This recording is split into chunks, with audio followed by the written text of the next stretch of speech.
We have Town A and Town B. Both towns don't have any water, but there's a river close by.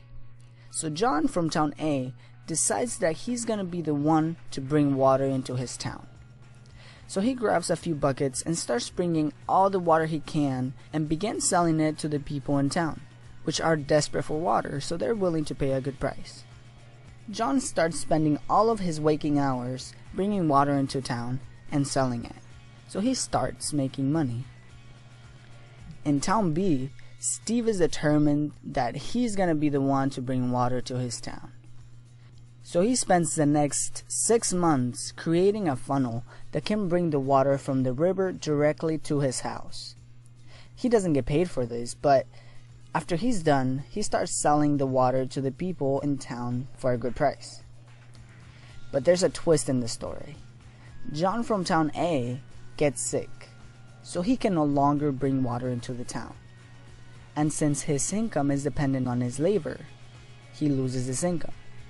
Steve, on the other hand, he also gets sick. But since he already built the funnel to bring the water from the river to his house, he just hires someone to sell the water for him, and he still makes money whether he's physically there or not. See, the difference between John and Steve is that John works to get paid. His income depends on his labor, while Steve decides to work for a period of time, in this example 6 months, without getting paid. He creates a system that will generate income. The main idea is that the rich don't work for money. That is one of the reasons why the rich get richer. Let's look at the same example.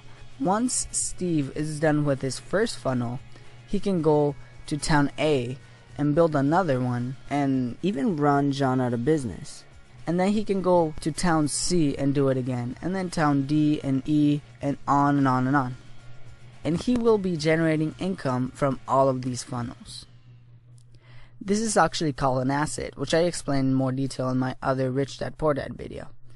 So while John has to work every single day to earn his paycheck, Steve earns his, even if he is not physically there.